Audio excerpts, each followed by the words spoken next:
All right, Mandy, so I have to let you know that we're recording now. All right. Per the policy, you are being recorded, and we may post this publicly for our people to see. And I want to thank you for meeting me here. It's 11 o'clock on Friday, September the 6th. And what we've asked Mandy to come in, the conversation she and I have been having the last few minutes is about sponsorships and cultivating or growing your local industry people and business partners to become sponsors, and how that process should work.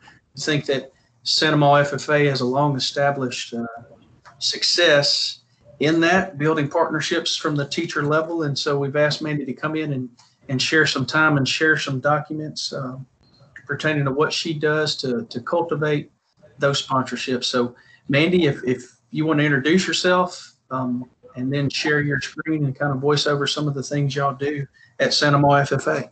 Okay, will do. Thanks, Eric, for having me. Mandy Sloan, I am part of my 20th year teaching. This is my 12th year at my home school where I graduated from. And I know a lot of the new teachers out there in programs where you're not from that area, so we'll address that as well. One of the biggest things that a chapter can do is go out and make a relationship and establish partners in our community, and that can be very intimidating to new people that are not familiar with the community, not familiar with the industries. So we did this back when I taught at Ponchatoula, and we called it a Goodwill Tour. We continued that when I went to Springfield, and when I got to Santa Maula, we continued it, but we kind of added some layers to it. So we started with just observing who's the people in your community that have a vested interest in your program. Is it the Excels, the Shaws? Is it, Turner, those guys that you're going to help provide employees for? Is it, the chemical plant down the river that's making agricultural products? Whatever it is, take some time and sit back and look. We even flipped through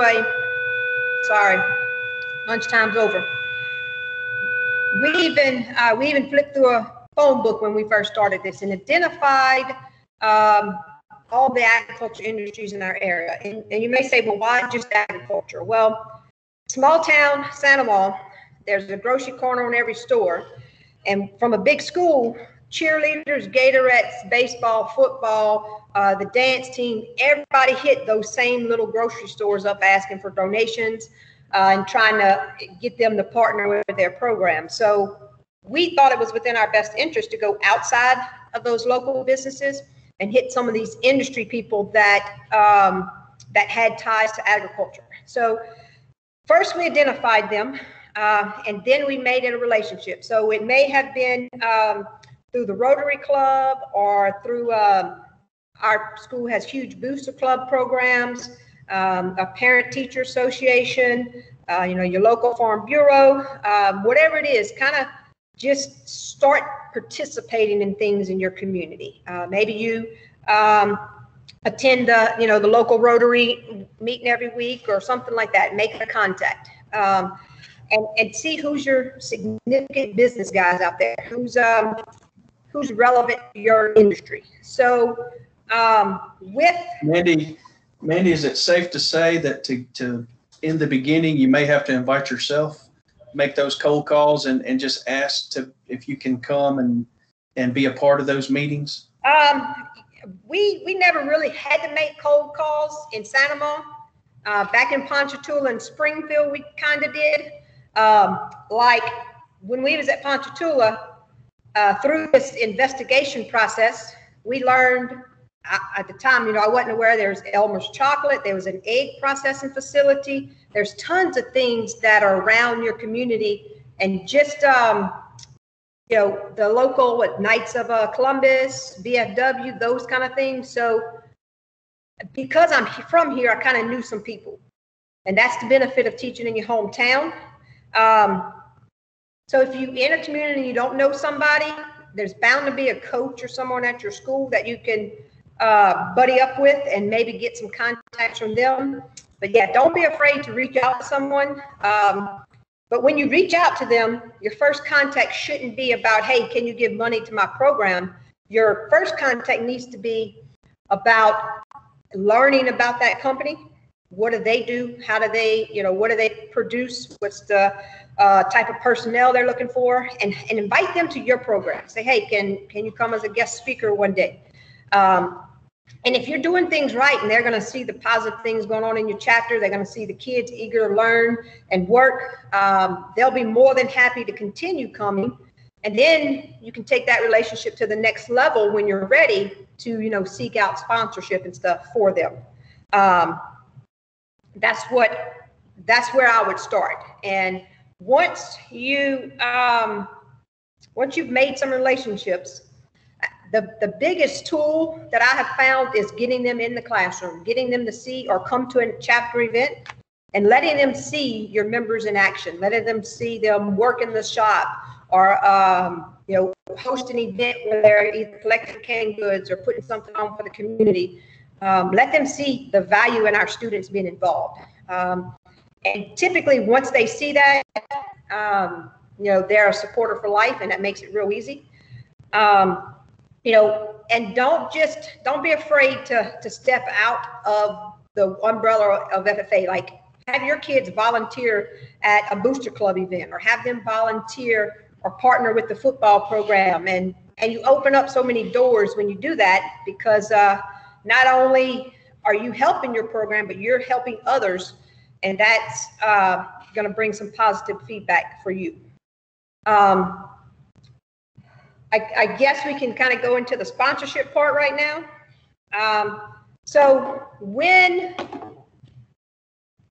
This is how we used to do things when I first started here. We would say, okay, we're going to host, we started with our Halloween Fest. We're going to host, we called it Boo at the Barn. And so the week of Boo, or a month before, so my students would start with a business letter, and then go around all the businesses and ask for donations, and can we get rice? Can we get sausage? Can we get onions, bread, just whatever we needed to make our event successful, cups or plates. And it got to where before every major event, the kids were spending a ton of time pounding the pavement asking for money and donations. Normally, they never said no, but it was hard to get in contact with the right people because kids were, you had to go after school, the managers aren't in, and it just became where we were spending more time pounding the pavement trying to get funds to sponsor our programs that by the time it came for the event, we were wore out because, we had put so many miles in trying to collect money and stuff. So we started with what we call, similar to the state, what the FFA does, but a Goodwill tour. And one of the first things we did was we sat down and identified all the agriculture businesses and things in our community that we wanted to learn about. So we made a table, and if you make a table, put a header, put everything in the table, and then you have your document that you can merge from for everything else that you do. The table involved the proper name, contact, a mailing address, all the information you'd need, phone number, that kind of stuff. And so at some point, the officer would write a business letter, and we would kind of gear that business letter toward, hey, we want to come out and talk to you and learn about your program and your business and, your connection to agriculture and things like that. And we would schedule appointments over the summer, and we would kind of give our officers a script. So once the business letter was sent, they would use the script and they would call the businesses and schedule an appointment. Once we scheduled that appointment, we would go in and sit down and have a visit with them. And we didn't even really discuss money at first. We would go in. Each kid we made each kid do a little background research on each business, so they knew, or they knew a few questions or had a few questions that each of them could ask. And we would sit down and kind of have a little roundtable discussion. And it was always neat because some of the guys, some of the older gentlemen, were in ag and can tell us stories. When one guy, his garden, he had his SAE was a garden, and his ag teacher would come check it.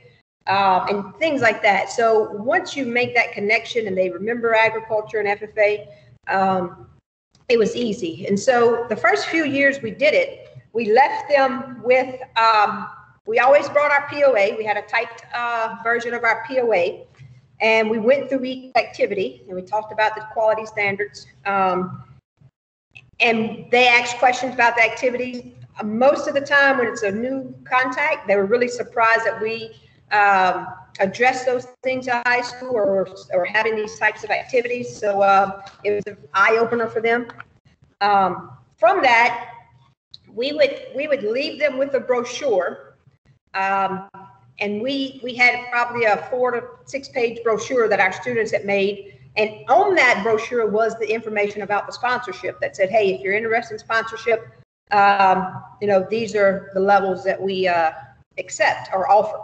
So it wasn't nearly about just supporting us. It wasn't nearly about just the money, but it really gave us a good foundation with that company and that business to kind of build from. So when we talk about collecting all the names, every year you get a new group of officers or leadership team, and we give ours a homework assignment and say, hey, come back with 5 new businesses that we can add to our list. And ideally, they're going to bring a business and someone they know that's at that business. We have found much greater success in collecting money from businesses that knows one of our kids or has some kind of connection. So that's always helped. But challenge your students to learn what's in the community when you're looking for those guys as well. So we would meet with them. We would leave our POA. We would leave our brochure. Sometimes we would leave the site with a check. Sometimes it would come in the mail, but it really just became something that some businesses now, we're probably on our fifth year doing it, 5th, 6th year doing it this way. Some businesses, we just mail them the business letter every year, and we do a little form with our sponsorships on it. I'll share this on the screen in a little bit. And some of them, they just mail a check back to, and we don't make a visit anymore. Another, I guess it may be easier to go through the screen and show some of these, Eric. Yeah, so whatever you'd like to share. Well, I think the overall message here that we get is that this is a process. This takes cultivation and work, and it takes the ability to take your kids and prepare them for this visit, prepare them to lead, prepare them to explain their SAE and their program, which is not something you just throw a bunch of kids in the truck and run up the road and do. This takes a lot of prep and deliberate practice to build up towards. Even if you know these people, it's still something you have to be real deliberate about and grow it. I think we were talking earlier, you said sometimes it takes up to a year to get inside the door, to get those gatekeepers to let you in and actually make those presentations. So I think the overall idea here for a young teacher is, this is not something you just run out and do. Definitely not. Job. Yeah, it's taken us a couple years to really, and as a teacher, you have to do a few things. I know that the easiest thing to do is for you to develop a business letter and you develop a list, but in reality, we're not teaching our kids anything when we do it for them. So the first group of kids that I had developed this, they were a dynamite group. And so I could give them the instructions, and they kind of would, produce a business letter, and we would edit it and go back and forth. So we provide examples for them, and then they edit it and change it, and then we proof it. We just help them in the process. But you definitely, we sit down and we script out the topics we want to discuss, and we'll say, okay, Ty, you're going to talk about Growing Leaders Division. And prior, we've sat down at our officer retreat and planned out our POA, made a budget for our event, so they know these things. But it's difficult because you really have to, it's kind of like a CDE where you got to get that kid prepared. You have to, the person's going to ask them questions. So you got to hit them with some questions so they're comfortable and not deer in the headlights look when someone asks them, something that wasn't on their script. So it does take a lot to prepare them. If you're a teacher in a new community and you're not really familiar with that community, find that friend and then just slowly start making connections. When I worked in Ponchatoula, there was an art teacher that worked in the same hall with us.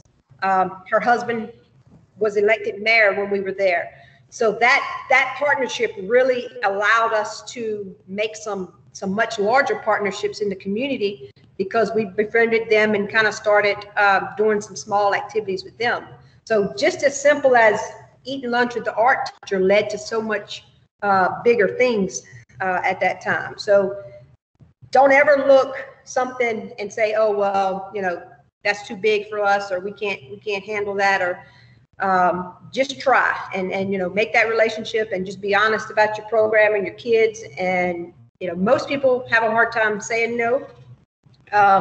We're at a point now where people call or email us and say, hey, I saw you were highlighting your sponsorships on social media. How can I be a sponsor? Or they'll see we put sponsorships on the back of our t-shirts. They're like, hey, how can I get on that t-shirt?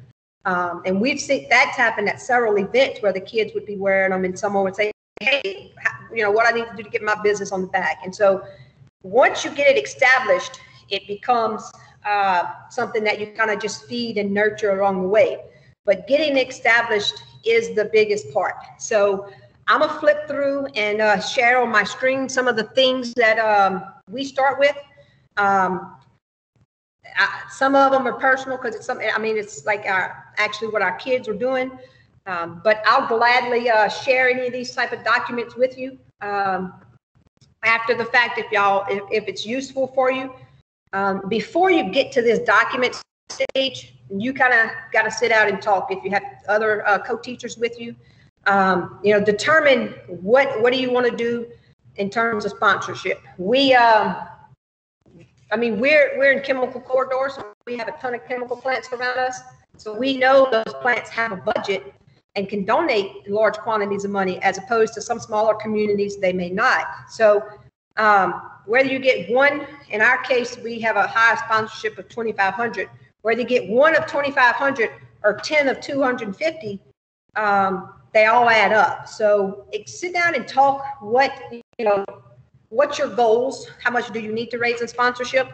And what you really need to look at is, once you kind of figure out how much you're going to spend, how much are you fundraising, and then what's left over. And you want to try to cover that leftover part with some sponsorships. We also can do in-kind sponsorships, where there's one group that every year they donate us tents for our Brew of the Barn. Some of y'all, if y'all have eaten the sausage we've used at state convention, River Parish Foods is a local community, and they donate us all the sausage we need for anything we do all year. So, any or donation that's going to benefit your students is something that you want to foster and develop into a longer term relationship. All right, I'm going to turn the camera off. That's a real good point. And before you share your screen, or while you're booting up your screen, on the state level, whenever we secure sponsorships, we realize that sponsors can give three things. They can give money, time, and people or resources. You talk about tents or judges for contests. So right. Time, money, or resources. Rarely does a sponsor want to give all three.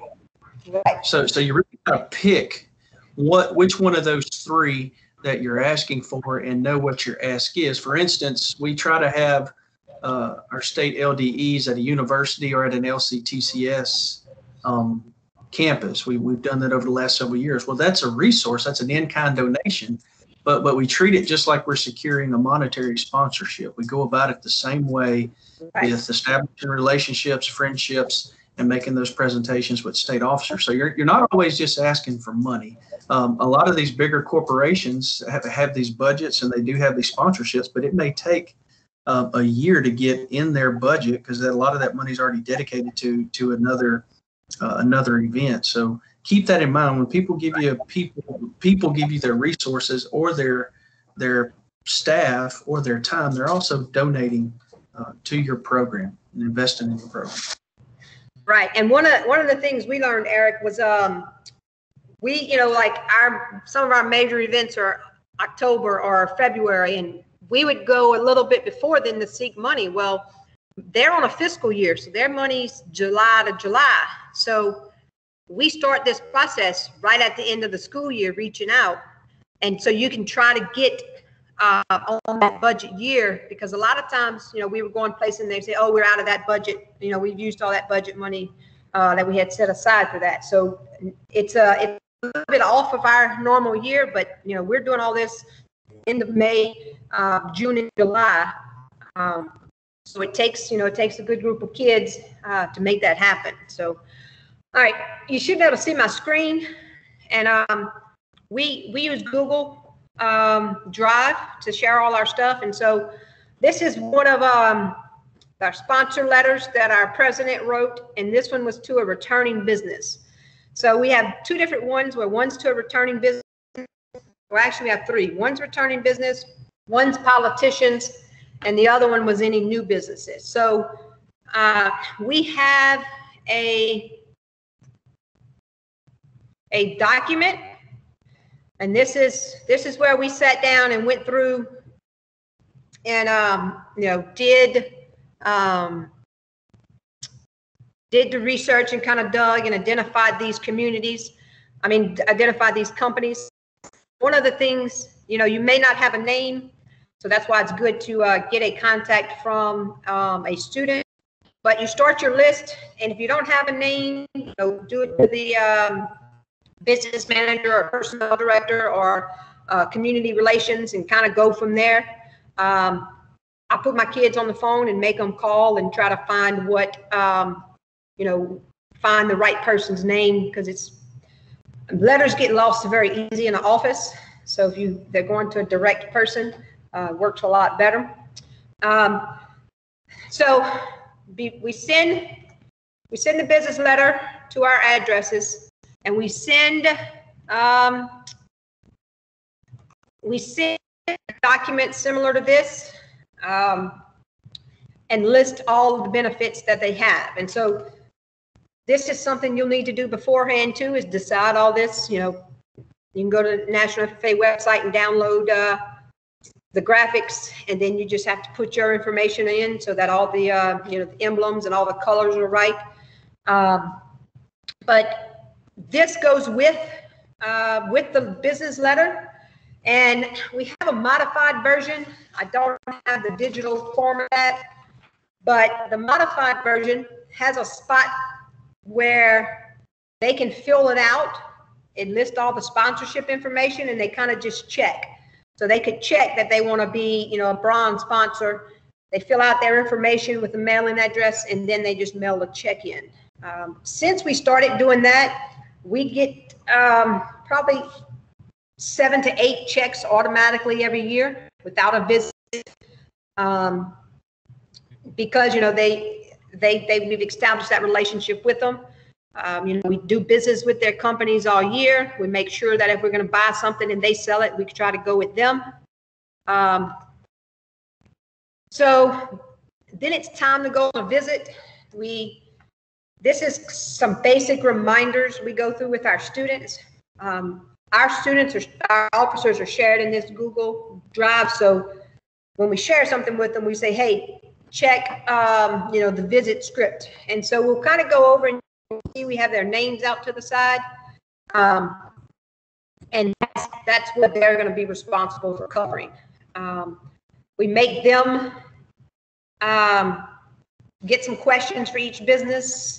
We kind of go through them with them, on the ride there, and talk with them. We make them, some of them write out scripts, some of them are more comfortable with some notes, but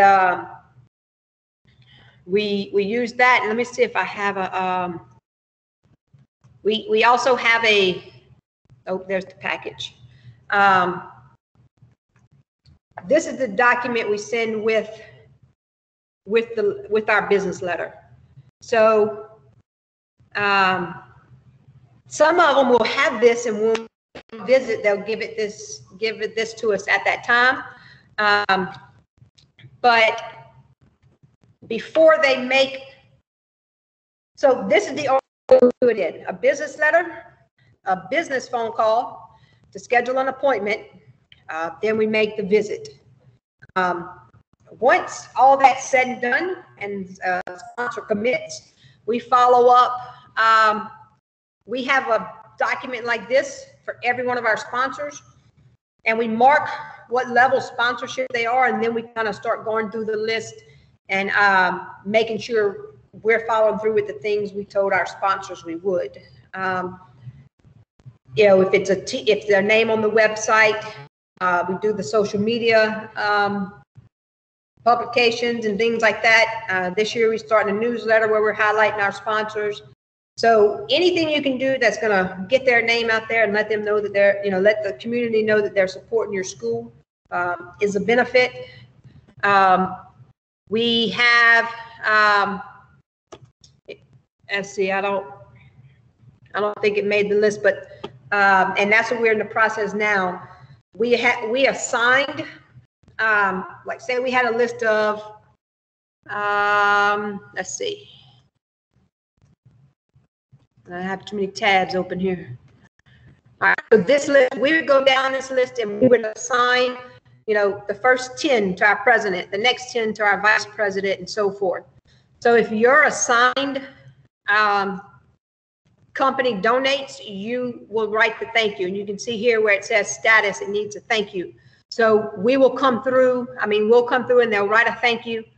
And we'll go ahead and send that now, and then we'll follow up with a few other things. When we get our chapter shirts printed with their name on the back, we'll drop off a few shirts at each business, and we go through, you know, we make them a plaque for all of our events. I don't know if you have any of you have a partnership with Coca-Cola in your community, but Coca-Cola is great for providing free banners. We're an adopted Coke school, so it's easy. But they exist in every community if you can find that person through Coke. And we get those banners made early and we display them at every event we have. When we post something on social media about that event, we make sure those sponsors are visible. If we're going to take, you know, group pictures or something like that, we make sure they're visible. This year we've looked up on a few things. We've had several businesses call in. I mean, when we sat down and they talked with them, you know, they're like, hey, you know, we really want to be more involved. Can we, you know, have a booth at, can we bring our tractors to display for this event and that kind of stuff? So we're finally getting to where we're able to, you know, get those bigger sponsors out at our events for a long period of, you know, for an actual demo or something like that. We always have had 1 or 2 people come in, but we're really excited about those opportunities. To keep fostering that relationship with them. I guess in the long run, I mean, in the end, get you somewhere you can save your files well and have them from year to year, because it makes the world a difference. This is also something we do with our students. We make this and all the students have access to this. So when they call, this year, we were a little late getting some of our letters out. So we set a time frame, like, okay, these 2 weeks between July and August is where we want to really make our visits. And we make this calendar, and so they can kind of go in and see. And that way we're not scheduling too many on top of each other. If you see the students' initials, that's the ones that they could, those kids could make. Some busy days where we had a lot, they went in official.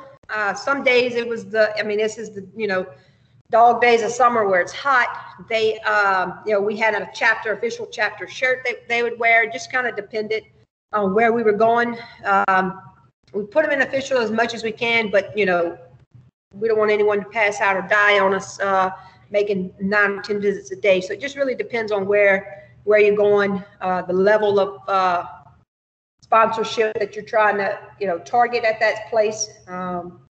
Any major, farm bureaus, those kind of huge places, chemical area, the kids are an official, that really makes an impact. We stress that our kids, use manners, they shake hands, and that leaves a, positive lasting impression as well. So I guess to wrap it up a little bit, Eric, the best advice I can give you is get out there and just start meeting people. And, even as a teacher of 20 years, I still do this bad. I don't brag enough about my program. But you kind of have to do that in order for them to see the good you're doing in your program and in your classroom. So that's something that most of us are out of our comfort zone doing, but get out there, shake some hands, invite them in, and kind of just build from there. That's a great job. We really appreciate you coming in, Mandy, and making it palatable. If anybody needs any help, I guess I can speak on behalf of you. You would welcome an email or a request if anybody would like to. I believe you've already said that too in your presentation, that you'd be more than happy to help somebody get on their feet and get going. This is a great example of a program that has reached that critical point where sponsors are starting to reach out to them. But to get to that point, you've got to prepare your kids and get on the phone and make things happen to get to this critical point. We appreciate you coming in and taking a little bit of time out of your Friday to do that.